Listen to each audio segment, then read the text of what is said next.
Live from New Delhi, you're watching DD India News Hour, India's voice to the world. I am Deepika Mehto, and coming up in the next 1 hour. US President Joe Biden criticizes Supreme Court ruling that Donald Trump is partially immune for his actions, says the decision sets a dangerous precedent.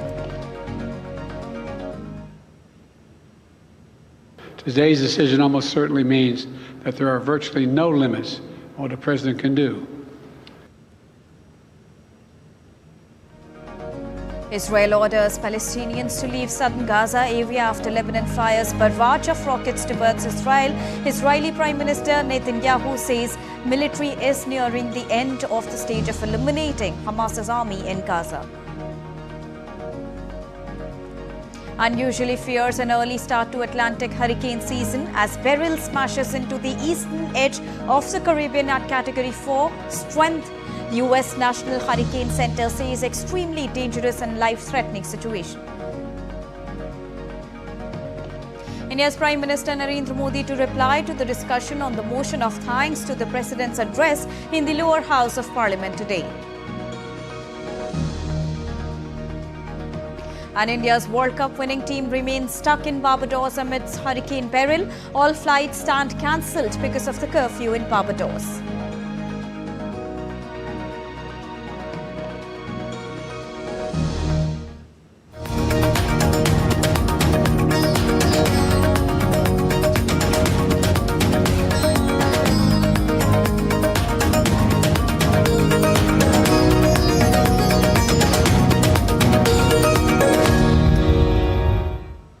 So those were the top headlines of the hour that we are tracking for all our viewers here on DD India News Hour. And now to begin with the leading story of the day. The US Supreme Court has granted former President Donald Trump limited immunity from prosecution for official acts taken while in the office. The justice's ruling on Monday by a 6-3 margin means a potential trial into his alleged attempts to overturn the 2020 election is delayed even further, which is a major boost for his 2024 presidential campaigning. Benji Hire sends this report. Take a listen. This is a landmark ruling from the Supreme Court coming at a politically fraught time in America. The court holds that a former president, in this case Donald Trump, but this rule would apply to all, has absolute immunity for core constitutional powers and a presumption of immunity for official acts, but no immunity for unofficial acts. What does this mean exactly? Well, it'll now be down to lower courts to actually decide, but justices have weighed in on the matter, saying that some of the acts that Donald Trump took as part of his alleged attempts to overturn the election outcome of 2020, those would fall under official acts. His inciting of his supporters to march down to the heart of American democracy, which then descended into that deadly riot we saw on January 6, 2021. Justice is also implying those come under official acts too, and therefore under this ruling Donald Trump would be immune from prosecution. The main outcome from what we've seen on Monday is that the real distinction, the decision between official and unofficial, without getting too much into the weeds,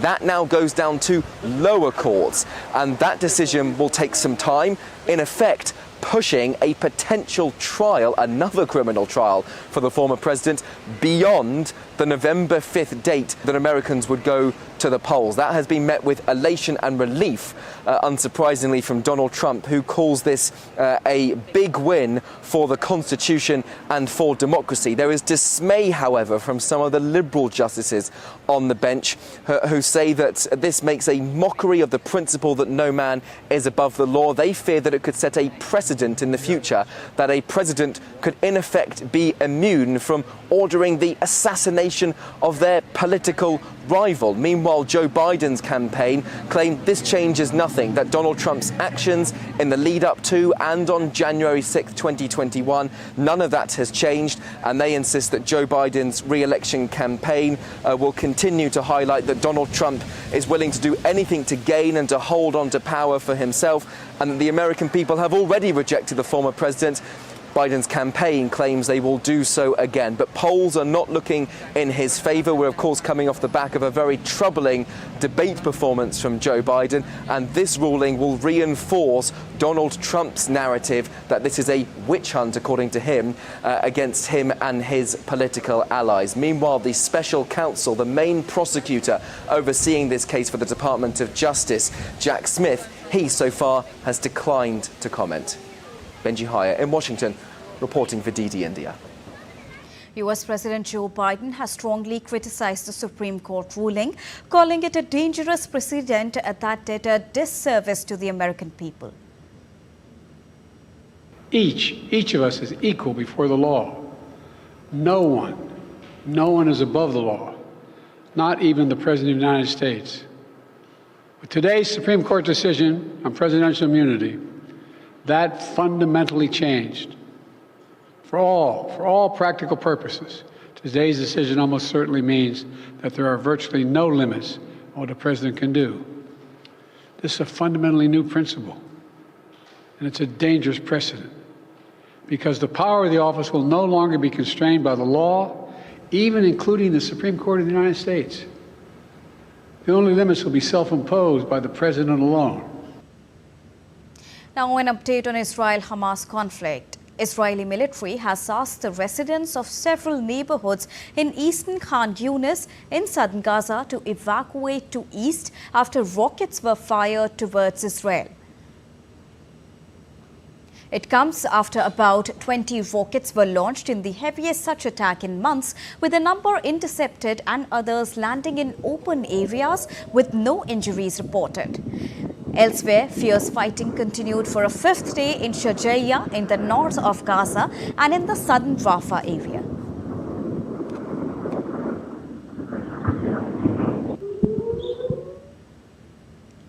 Israeli Prime Minister Benjamin Netanyahu said on Monday that Israel was nearing its goal of taking out the military capabilities of Hamas.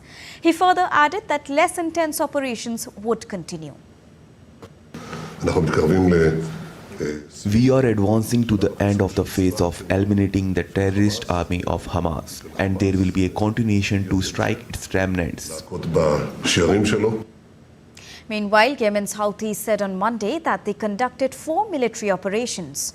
On target were 4 ships in the Red, Arabian and Mediterranean seas, as well as the Indian Ocean linked to the United States, the United Kingdom and Israel. Yemen's Iran-aligned Houthi group has been launching drone and missile strikes in shipping lanes since November, saying they are in solidarity with Palestinians in Gaza.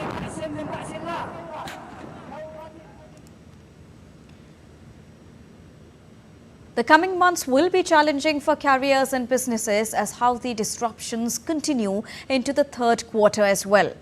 Maersk and other shipping companies have diverted vessels around Africa since December to avoid attacks by Iran-aligned Houthi militants in the Red Sea. The situation has increased transit times and operational costs, impacting global supply chains and leading to delays in delivery of goods. The ongoing instability underscores the need for enhanced maritime security as well.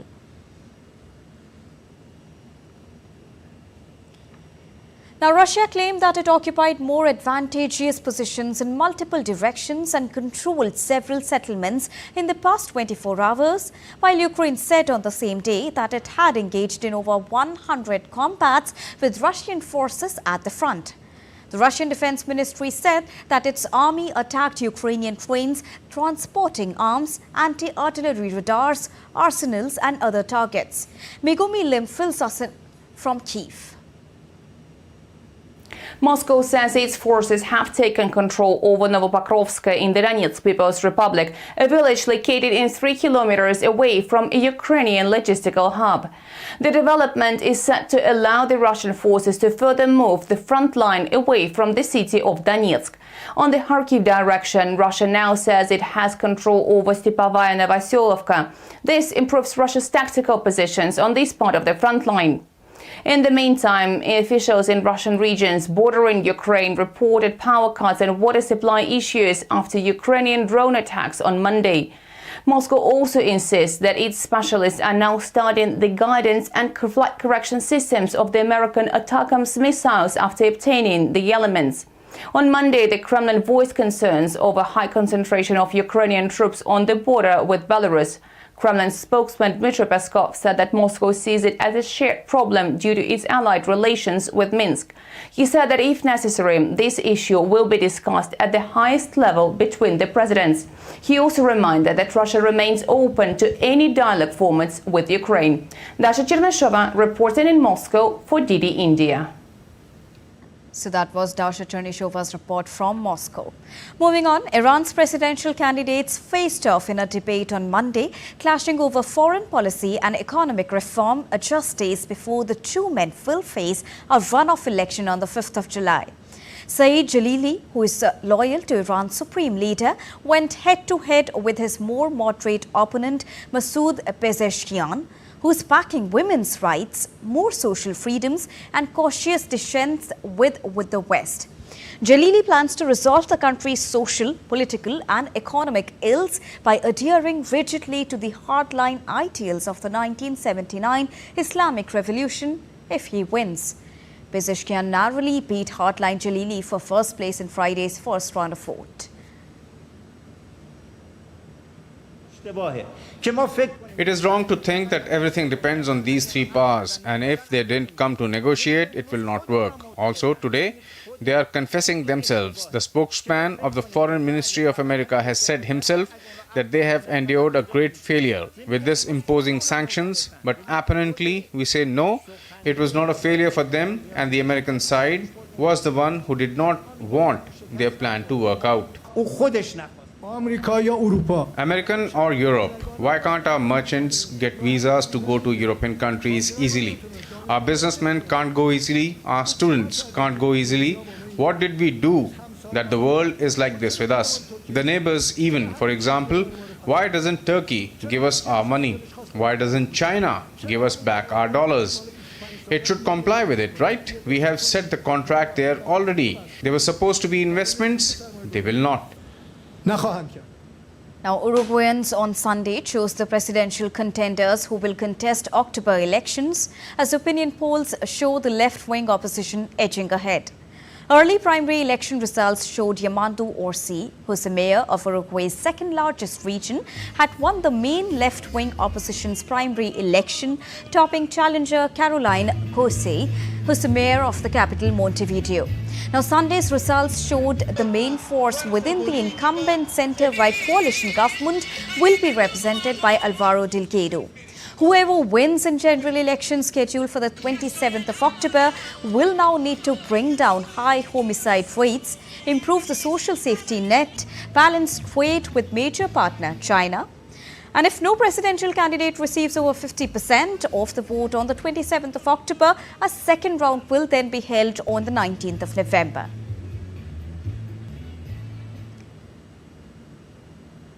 Now, former Peruvian presidential candidate Keiko Fujimori arrived in court at the start of a trial over allegations she'd received illegal funds from a Brazilian construction company and local firms that could carry a jail penalty of up to 30 years.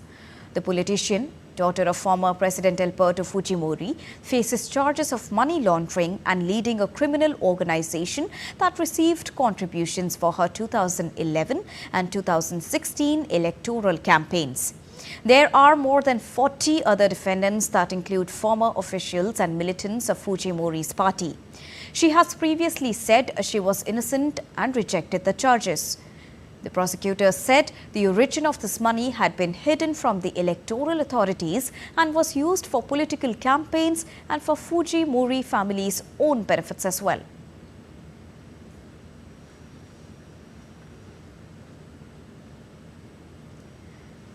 It's now time to take a short break here on DD India News Hour, but still to come on the other side.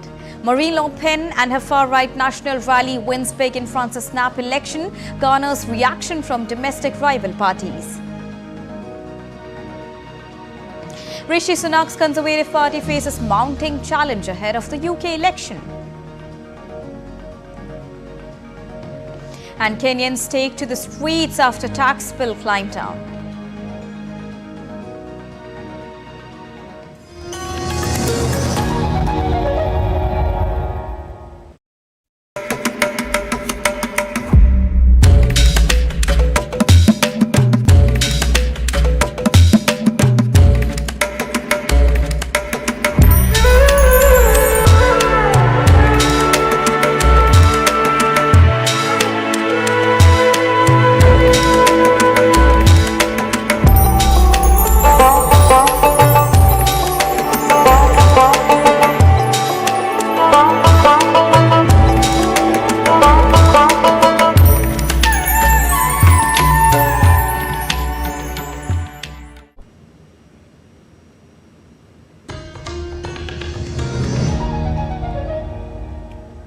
Welcome back after that short break. You're watching DD India News Hour with me, Deepika.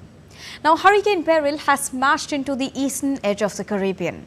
It is the strongest hurricane to pass through the region, according to data that goes all the way back to the year 1851. Nick Harper has a report. Hurricane Beryl, a Category 4 hurricane, brought winds of 240 kilometres an hour and dangerous storm surges to a group of islands in the eastern Caribbean. The storm made landfall initially on Keriku Island on Monday morning local time, according to the National Hurricane Centre. Residents there and in the wider Grenadine Islands were warned to shelter from the high winds and extreme weather. Beryl passed south of Barbados, but the island still experienced winds of over 110 kilometres an hour. More than 400 people had been evacuated from their homes ahead of the hurricane's approach. There was also flooding from storm surges in parts of Grenada and Tobago. This hurricane marks a very early start to the hurricane season, which usually comes to the Atlantic Ocean later in the year. Beryl has also made history, becoming the earliest Category 4 to hit the region and the largest hurricane of this size to ever hit during the month of June. From here, Beryl is expected to continue its course towards Jamaica, coming close to the island on Wednesday, before moving towards Mexico's Yucatan Peninsula. Nick Harper in Washington, reporting for DD India. 4 people died and 2 were missing in Switzerland after violent thunderstorms and melting snow caused flooding and landslides in 2 southern cantons and parts of Italy as well. The intense rainfall overwhelmed drainage systems and swollen rivers, causing widespread disruption. Efforts are underway to assess the damage and begin recovery and repair operations.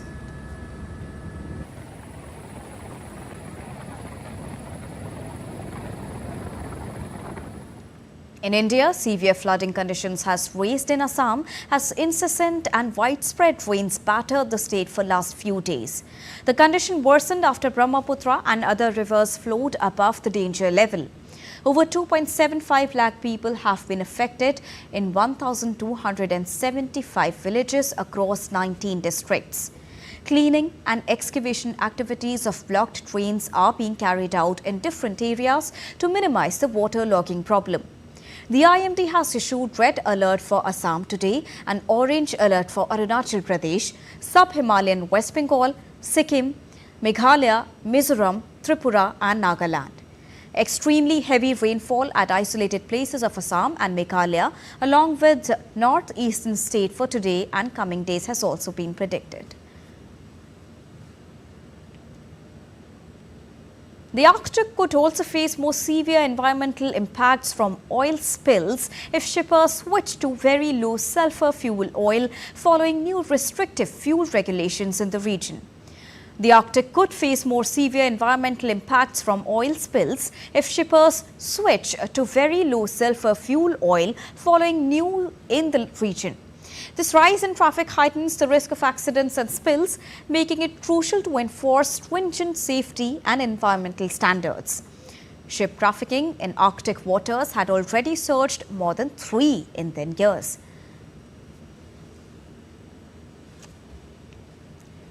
Shifting focus to France politics now, no surprises but fear and disappointment in far-right strong results in French polls.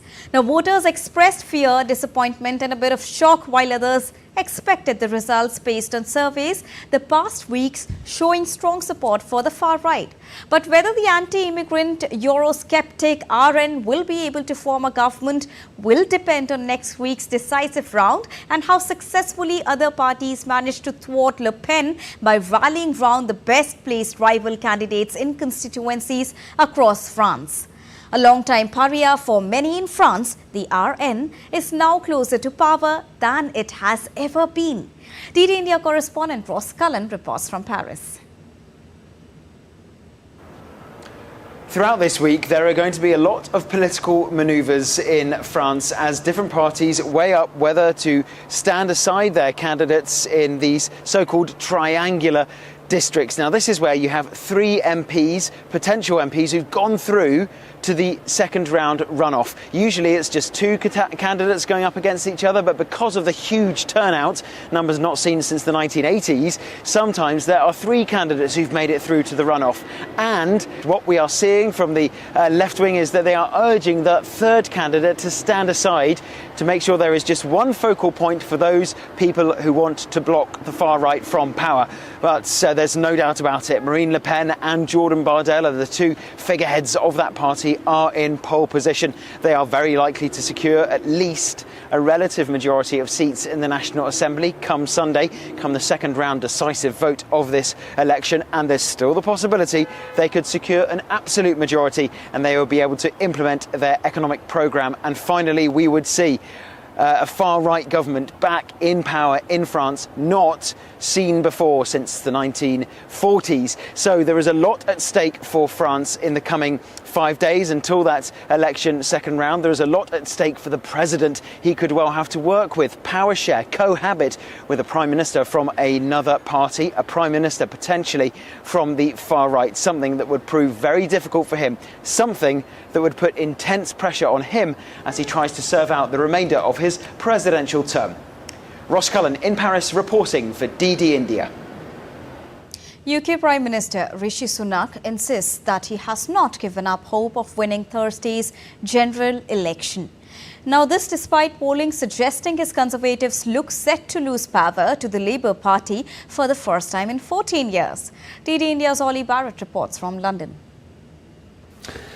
We really are moving towards the final hours of the campaign now, and some of the attacks that the parties are making on each other and that the leaders are making on each other have really been recurring themes throughout the campaign. The Conservatives say that if Labour get into power, there will be tax rises that will make life harder for families up and down the country. The Labour Party is rejecting the Conservative characterisation of its economic plans and insists that it is time for change. We also know that Reform UK, led by Nigel Farage, have been polling well. What is less clear is whether they will bring home any or more than a handful of actual MPs, actual seats at Westminster. The traditional third party in British politics, the Liberal Democrats, they hope to do much better than at the last general election. They've been having 15 MPs in recent years in Westminster. They could be set for as many as 50 or so, according to all of the latest polling this time around. So that would be considered a success for the Lib Dems, if that is indeed what we see.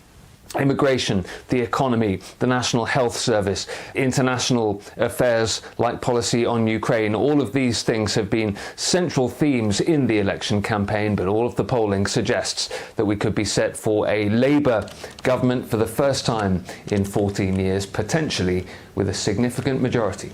Ollie Barrett in London reporting for DD India. After South Africa's African National Congress lost its majority for the first time in 3 decades since apartheid's end, President Cyril Ramaphosa has presented a new coalition cabinet, maintaining Paul Mashatile as his deputy. DD India's Daniel Kijo reports. In a historic move following the deadlock from the recent elections, President Cyril Ramaphosa has announced a 32-member cabinet for the government of national unity. The cabinet review was delayed after intense negotiation for the government positions with 10 partners, particularly the second largest party, DA. The president maintained a significant majority of over 60% of the positions in his party, the National African Congress. This decision comes after the ANC lost its outright majority for the first time, securing only a plurality of seats in parliament during one of South Africa's most pivotal elections in more than 3 decades. Despite the centre-right's DA's demand for 30% of the cabinet positions following a power-sharing agreement, President Ramaphosa allocated them less than 20%. He appointed his main political rival, DA leader John Steenhuisen, as the Minister of Agriculture. Having been officially inaugurated as the 7th president to be democratically elected, Ramaphosa's administration has led to the start of a new chapter for South African politics. Daniel Kijo in Dar es Salaam reporting for DD India. The activists have now geared up for a new round of protests this week in Kenya, despite the announcement by President William Ruto that he would not sign into law the bill containing tax hikes. At least 39 people have lost their lives in recent anti-government protests in Kenya against the new tax hike. The Kenya National Commission on Human Rights announced the toll, which is almost double the figure previously disclosed by the government for those killed while demonstrating. Moreover, largely peaceful anti-tax rallies led by mostly young Gen Z protesters descended into shocking scenes of deadly violence last week when the lawmakers passed the contentious legislation. Later, following the announcement of the vote, crowds ransacked the Parliament complex in central Nairobi, and it was partly set ablaze as police fired live bullets at the protesters.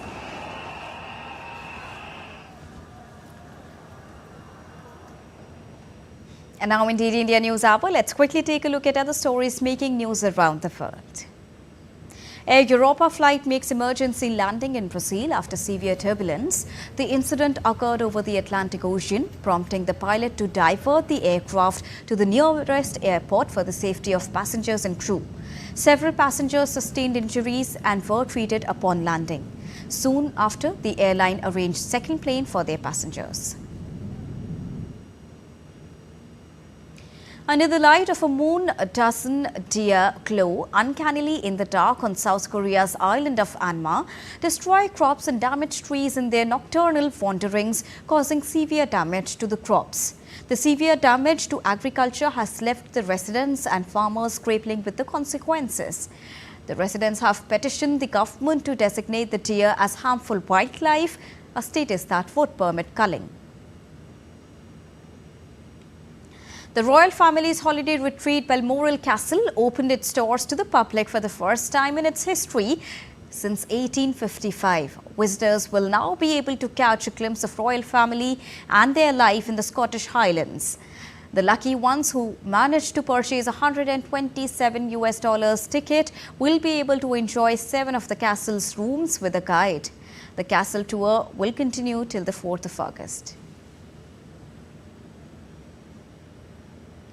Picture movie called Inside Out 2 crossed the $1 billion mark at the worldwide box office in less than 3 weeks of release, reaching that level in the fastest time of any animated film in history. The film is the highest grossing movie of the year and the only one to cross $1 billion, said Disney, which owns Pixar. Inside Out 2, which is a sequel to the 2015 hit about the inner workings of a young girl's mind.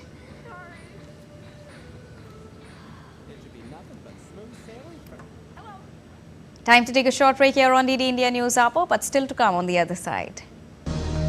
Over 28,000 pilgrims visit Holy Amarnath Cave Shrine during the first 2 days of pilgrimage.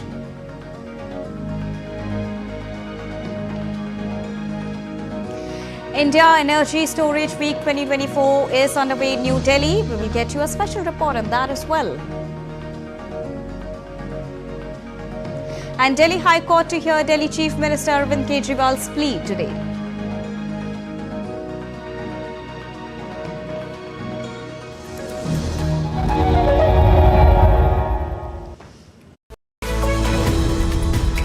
We just don't bring you the news as it unfolds. We get to the heart of the matter. We don't just present facts, we demystify complex social, political and economic events. We break stories that shape the world's present and future because you deserve the truth. I am Tanvi Taneja from New Delhi. I'm Ollie Barrett from London. I'm Nick Harper from Washington, D.C. Join us on DD India Global Monday to Friday at these times.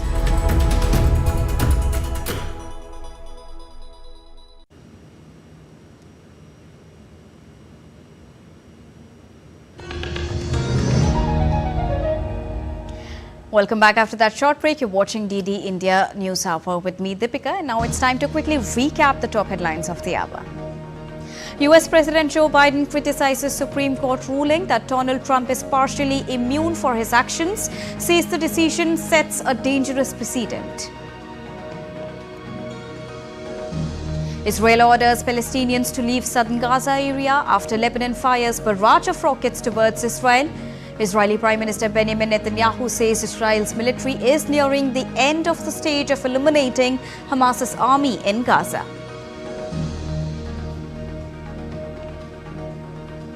Unusually fierce and early start to Atlantic hurricane season as Beryl smashes into the eastern edge of the Caribbean at Category 4 strength. U.S. National Hurricane Center says extremely dangerous and life-threatening situation.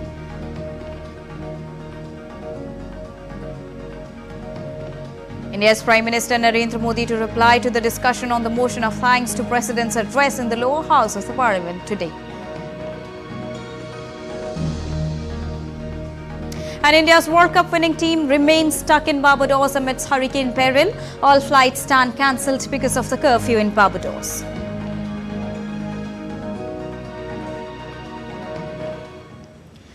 In the Indian Parliament, a debate on the motion of thanks for the presidential address will continue in both the houses. While the Prime Minister Narendra Modi will reply on the motion of thanks in the lower house of the Parliament on Tuesday, he will reply in the Rajya Sabha on Wednesday, as the discussion on the motion of thanks will also be taken forward in the Rajya Sabha. 16 hours were kept for discussion on the President's address in the Lok Sabha and 21 hours in the Rajya Sabha. The discussion in the lower house was initiated by BJP leader Anurag Singh Thakur on Monday. After that, BJP MP Basuri Swaraj took the discussion forward. Leader of opposition in Lok Sabha, Rahul Gandhi, also took part in the discussion. This was the first constitution after Rahul Gandhi in Lok Sabha as leader of opposition. And now to discuss more on this, I am joined by DD India correspondent Dipyendu Mondal. A very good morning to you, Dipyendu. When we talk about the proceedings and the reply, which is set to be addressed by Prime Minister Narendra Modi, what are the expectations from today's schedule?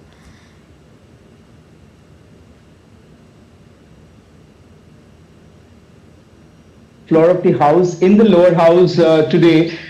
So it will be, of course, more than an hour-long speech of the Prime Minister on the motion of thanks to the President's address. Yesterday, we saw Rahul Gandhi, who's currently the leader of opposition. He spoke for about 1.5 hours, attacking and alleging several issues on the government, Modi 2.0 and Modi 1.0. So there is expected to be point-by-point rebuttal to all the allegations made by the leader of opposition, Rahul Gandhi. So it is also expected that the Prime Minister will lay bare the facts that was alleged by Rahul Gandhi yesterday on the floor of the House and for the nation to see what Rahul Gandhi, actually BJP has already alleged that Rahul Gandhi's, a major part of Rahul Gandhi's speech has been without any evidence. Because I was in the House when Rahul Gandhi was speaking, several of the ministers interjected Rahul Gandhi saying that he is speaking without evidence. Even Piyush Goyal had put in a point of order and had asked the speaker to ask the leader of opposition to give proof to the allegation that he has been making, otherwise it would not go on record. So of course, keeping all this in mind, today the Prime Minister, who's likely to speak at about 5 p.m. in Lok Sabha, will of course, give all the facts, will present all the facts. He will of course give a message to the new parliament, to the new parliamentarian, to the country as to what is expected out of his Modi 3.0 government, how the government will be taking forward the issue. In fact, the sankalp of Viksit Bharat, how his government is planning to eradicate poverty, how his government is planning to take India's growth trajectory and make India the third largest economy in the world. So of course, many facts, many issues will be discussed and talked about by the Prime Minister on the floor of the House. And after that, he will be speaking and replying to the Rajya Sabha. Tomorrow, of course, from the Rajya Sabha, it was the leader of opposition is Mallikarjun Kharge. So of course, even Mallikarjun Kharge yesterday claimed many things against the government, to which also the government has prepared a reply, a detailed reply, and the Prime Minister will be presenting that reply to the Rajya Sabha day after. But of course, today all eyes will be on the Parliament, where Prime Minister Narendra Modi will be giving point-by-point rebuttal to all the points made by Rahul Gandhi. He is also expected to correct the figures on Agniveer, on the farmers, the Kisan, the Pradhan Mantri Awas Yojana, etc. that was raised by Rahul Gandhi yesterday. So, of course, a lot of fireworks expected within the parliament today. All right. Thank you so much, Dibyendu, for joining us and bringing us those details, important details about what to expect from the Indian Parliament today when the Prime Minister Narendra Modi will be replying to the motion of thanks. Moving on, India's annual Amarnath Yatra is witnessing a huge rush of pilgrims. Another batch departed from Pantha Chowk in Srinagar base camp on Tuesday. Now, over 23,000 pilgrims on Monday paid obeisance at the holy cave shrine of Amarnath in South Kashmir Himalayas, taking the total number of pilgrims past 51,000 mark in just 3 days. Adequate arrangements with regard to security, sanitation and medical facilities have been made to make the pilgrimage a comfortable experience for the pilgrims. Now this year, a great initiative has also been taken by Department of Rural Sanitation by using a Lord Ganesha mascot to distribute biodegradable bags to the yatris. This is to promote eco-friendly practices.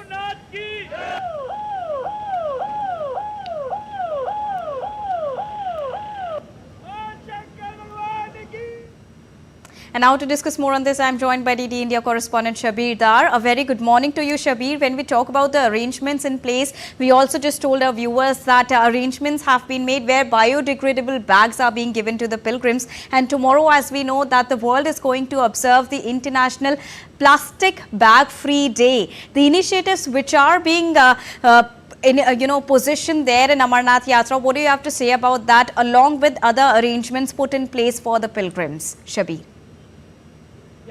Good morning, Deepika. This is a very important initiative taken by the administration of Union Territory of Jammu and Kashmir, because as we know, the holy cave is situated above 4,000 feet above the sea level, and the track is geographically, eco-fragically very sensitive. So, keeping this thing in mind, and Kashmir being the tourist hotspot and eco-friendly, eco-sensitive place, the administration has taken this initiative that the huge rush of tourists, huge of pilgrims to the cave should not, disturb the environment in the area. So for this, the biodegradable bags are being distributed to the pilgrims in their base camps to ensure that the waste generated by this huge rush is taken care of and the environment around is not disturbed.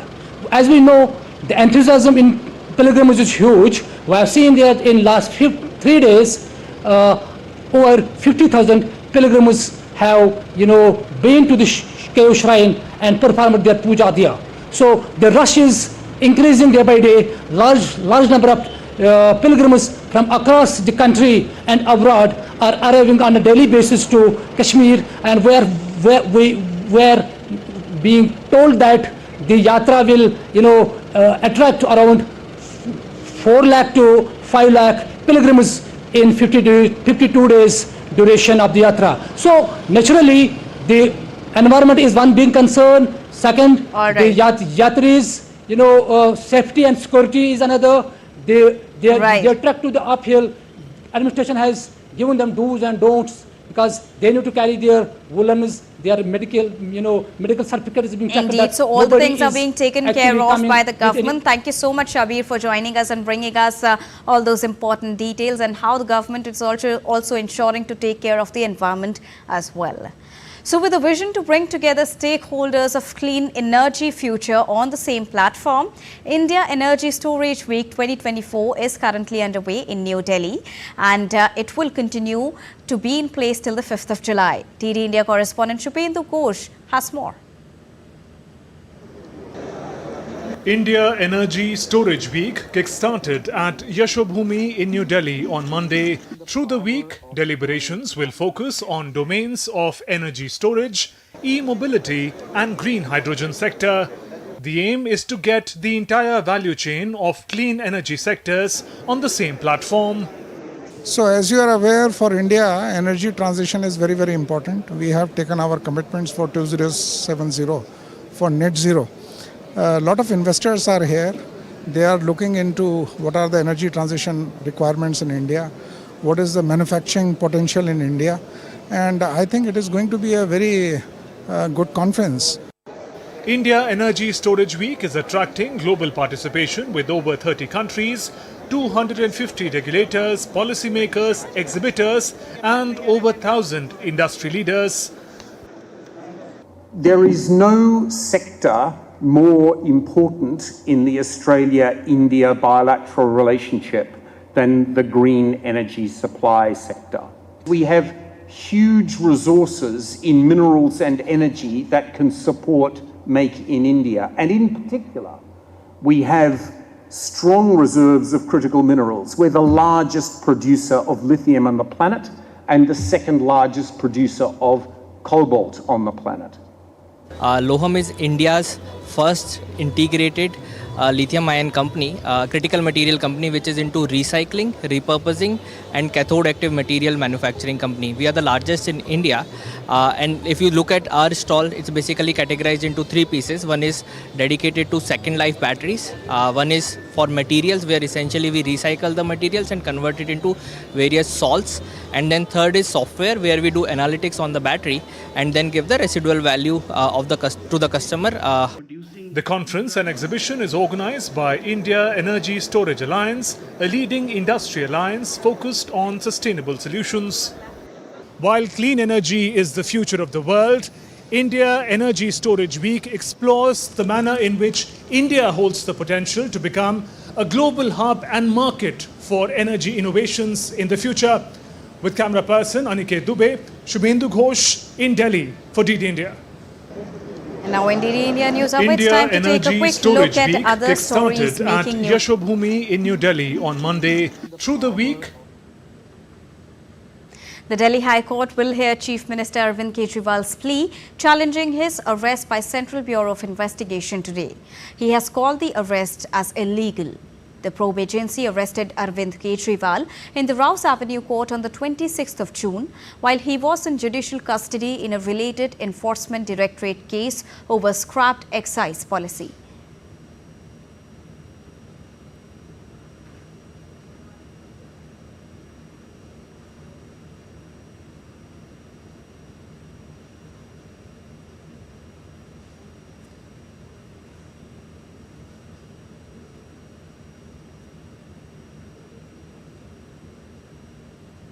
Spreading Zika virus becomes a cause for concern in India's city, Pune. 2 more cases were reported on Monday, summing the total number of confirmed cases in the city to 6. Both new cases involve pregnant women. The pregnant women infected with Zika are considered to be at a higher risk. To curb the situation, health officials are conducting anomaly scans for them. Over 100 Delhi police stations hold awareness sessions on new criminal laws after the 3 new criminal laws came into effect on Monday. As per the new law, the evidence collection process at the crime scene will be mandatorily videographed to prevent evidence tampering. The key provisions of the new criminal laws include reporting incidents online, filing FIR at any police station as well as the victims getting a free copy of FIR. It's now time to take a short break here on DD India News Hour, but still to come on the other side. France and Portugal failed to impress against lower-ranked teams as they scraped through to the last 8, set up a clash at the quarterfinals in Euro 2024. Singapore wins bid to host World Chess Championship match between Ding Liren and Tae-Koo Kesh.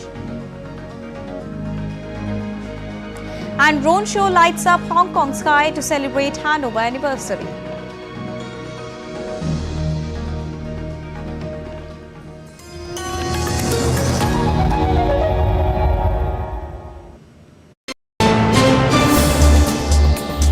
Voice of a rising aspirational world.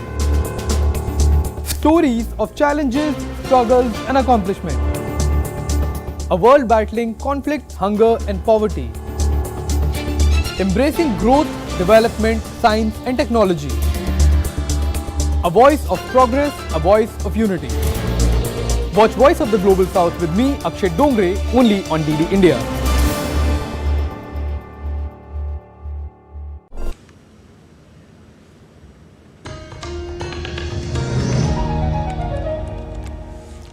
Welcome back after that short break. You're watching DD India News Hour with me, Deepika, and now to give you all the latest from the world of business. Well, global stocks edged higher in choppy trading on Monday, while the US Treasury yields rose following France's historic elections and ahead of a string of economic data this week that could provide clues on the likelihood of Federal Reserve interest rate cut. On Wall Street, all three major indices finished higher in a choppy session led by gains in technology, consumer discretionary and financial stocks. Materials, industrials and real estate equities were the biggest losers. The Dow Jones Industrial Average rose 0.13%, the S&P 500 gained 0.27% and the Nasdaq Composite gained 0.83%. Asian stocks started Tuesday with a muted performance that lagged overall direction. Banks helped lift Japan's Nikkei 0.6% amid rising domestic bond yields, and property shares buoyed Hong Kong's Hang Seng, which rose 0.3%. But mainland blue chips were flat, while the tech-heavy Taiwan benchmark declined 0.8% and South Korea's Kospi sagged 0.6%. In currencies, the dollar surged to a fresh 38-year peak against the yen. The greenback soared to 161.72 yen, which is its strongest level since 1986. The World Bank Group had started operating a new one-stop shop loan and investment guarantee platform, which they hope will triple the provision of guarantees and risk insurance provided around the world. The target aims to lift investment in riskier areas from Africa to Ukraine, while combine key units of World Bank, International Finance Corporation and the MEGA. China has said that US targeting of certain investments in artificial intelligence in China is not helpful to the healthy development of AI technology and will be divisive when it comes to global governance. The United States last month issued draft rules for banning or requiring notification of certain investments in artificial intelligence and other technology sectors in China that could threaten US national security. After the 193-member UN General Assembly adopted by consensus a Chinese drafted resolution aimed at boosting international cooperation on AI capacity building on the 1st of July, China's UN Ambassador Fu Kong said they firmly opposed to these sanctions.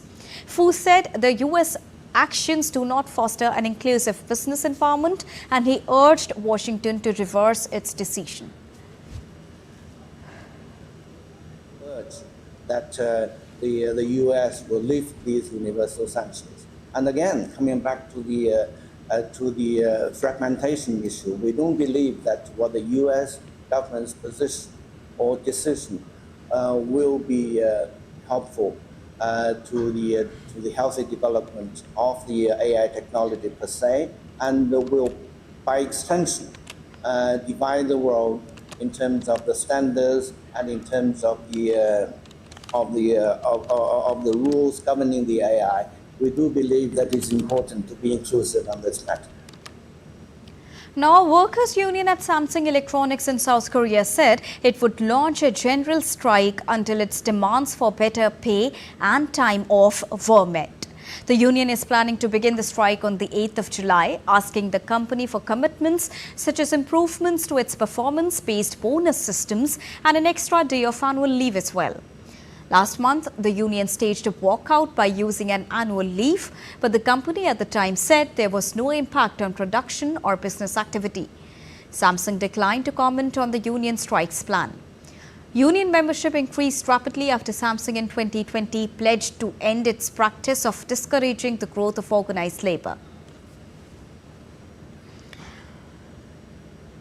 And now it's time to get you all the latest from the world of sports, and first up from cricket.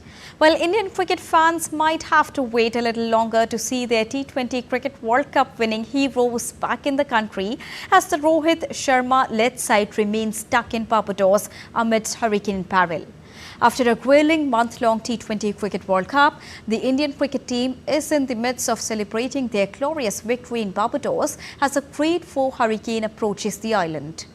The team, who recently emerged victorious in the first World Cup in either format since the 2011 50 over competition. Their planned route was to New York, followed by a connecting flight to Dubai and finally back to India. However, the approach of the hurricane has led to the cancellation of all the flights until further orders.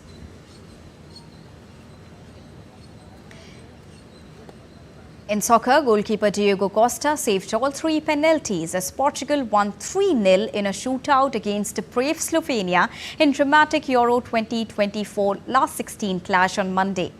Slovenia held Portugal to a 0-0 draw after Cristiano Ronaldo's extra time miss from the spot.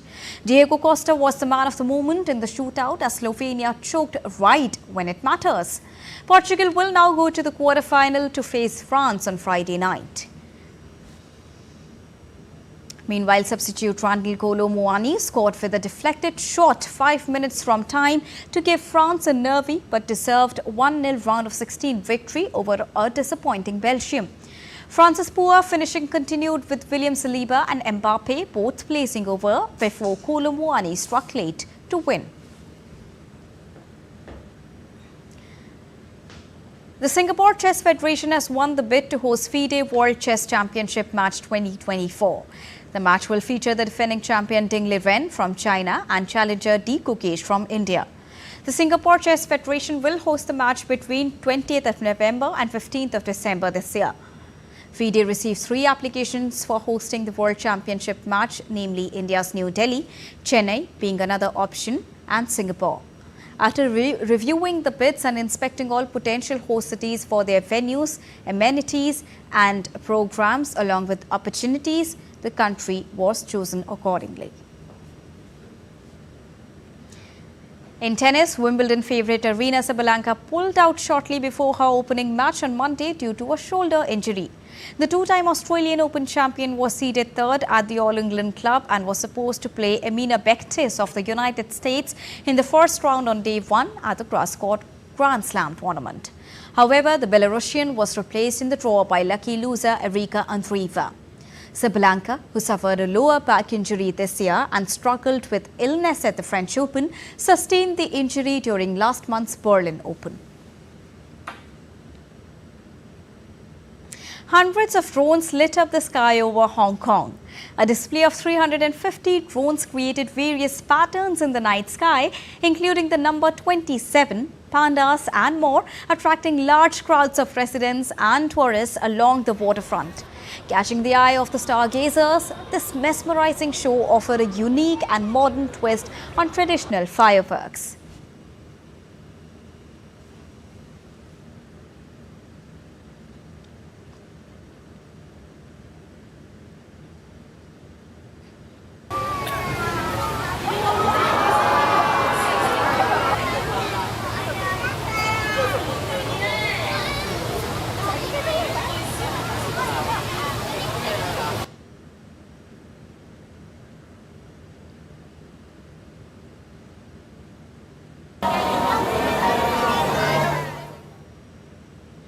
And with this, we wrap this edition of DD India News Hour.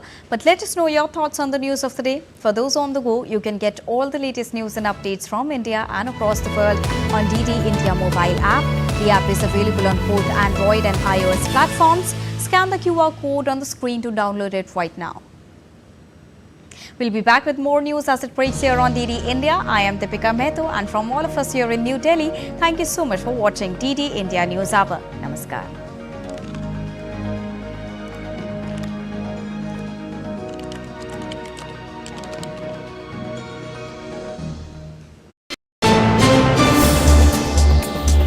Voice of a rising aspirational world. Stories of challenges, struggles and accomplishment. A world battling conflict, hunger and poverty. Embracing growth, development, science and technology. A voice of progress, a voice of unity. Watch Voice of the Global South with me, Akshay Dongre, only on DD India.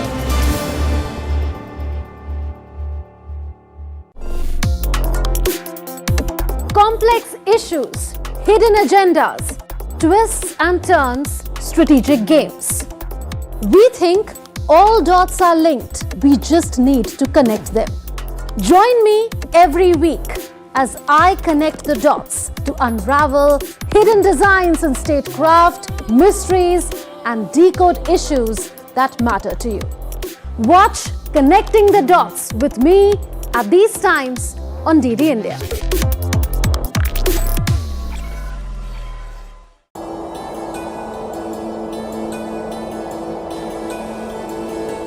गर फिरदौस बर्रुए ज़मी अस्त हमी अस्तो हमी अस्तो हमी अस्त Jammu and Kashmir, nature's finest works.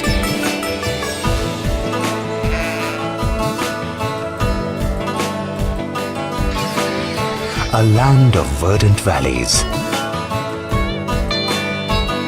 pristine lakes, striking autumns, unforgettable majestic beauty. A place of unwavering devotion, wholehearted smiles, and warm hospitality.